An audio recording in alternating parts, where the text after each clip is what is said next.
আজকে আপনাদেরকে দেখাবো সকালের নাস্তা। দেখেন কত সুন্দর এটা উঠে গেল। এখন আপনাদেরকে আমি আরেকটা কড়াইতে দিয়ে দেখাচ্ছি। এটা কিন্তু আমি রোজ রান্না করি সেই কড়াইটা। এখানে আমি কোনো তেল ব্যবহার করি নাই। এই যে এটাকে এইভাবে হাত দিয়ে ঘুরায় ঘুরায় দিতে হয়। এটা চামিচ দিয়ে দিলে আপনাকে এটা আরও পাতলা করতে হবে। এটা আমি হাতে দিয়ে দিচ্ছি, এজন্য আমার ঘনত্বটা দেখেই বুঝতেছেন এটা কত সুন্দর হয়েছে। আর আমি এটা হাতেই কিন্তু কেচে কেচে এটারে আমি পাতলা করেছি। এই জিনিসটা পাতলা হবে, এটা খেতে খুব মজা। এটা আমি বাসায় বানালেই সাথে সাথেই শেষ হয়ে যায়। এইখানে আমি ডিম ব্যবহার করেছি, নর্মাল পানি আর লবণ। আপনারা চাইলে এটার সাথে চিনিও অ্যাড করতে পারেন। আর যারা ঝাল খেতে পছন্দ করেন তারা কাঁচামরিচও এখানে ব্যবহার করতে পারেন। এই যে আপনাদের সুবিধার জন্য এটাকে আমি উল্টিয়ে উল্টিয়ে দেখাচ্ছি। আমার এটা কত সুন্দর হয়েছে।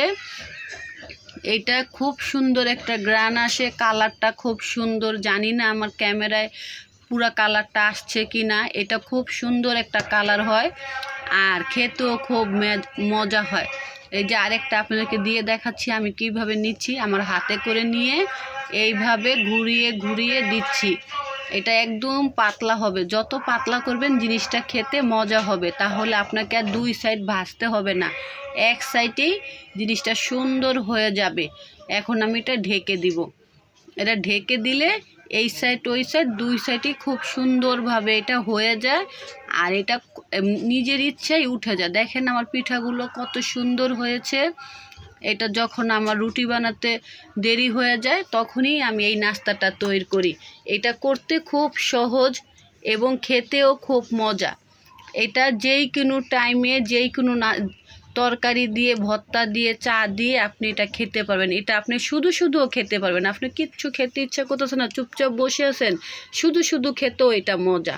এটা জিনিসটা দেখতে যত সুন্দর, লোভনীয়, খেতেও মজা। এই যে আরেকটা প্যানে আমি কাঁচামরিচ আর সামান্য এক চিমটি হলুদ, লবণ দিয়ে পেঁয়াজটাকে ভেজে নিয়েছি। এটা হলো কালকের রাত্রের ভাত।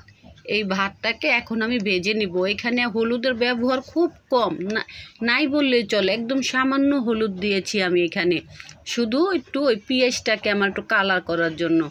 ভাতটাকে ভালো করে ভেজে নিব। ভাতটা এটা আবার আমার রাজকন্যা রাজকুমার খাবে। ওরা তো চাপটি খেয়েছেই, তারপরে বলতেছে আম্মু ভাত ভেজে দাও।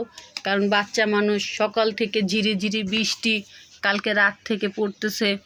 ঠিক আছে, ওইটা আবার আমরা দুইজন খেয়েছি আর বাচ্চারা এখন এইটা খাবে। ভাতটাকে ভালো করে নেড়ে চেড়ে ভাজতে হবে, কারণ ভাত আমি ফ্রিজে রেখেছিলাম, ঠান্ডা হয়েছিল, সেজন্য ভালো করে ভাজতে হবে। তারপরে ভাতটা ভেজে নিয়ে এখন আমরা দুইজনে মিলে চা খাচ্ছি, আমি আর রাজকন্যার আব্বু। তারপর আমাদের চা খাওয়া শেষ হলে এখন একটা ডিম ভেজে দিব। আমার রাজকন্যা এখন ডিম ভাজি দিয়ে ভাত ভাজা খাবে।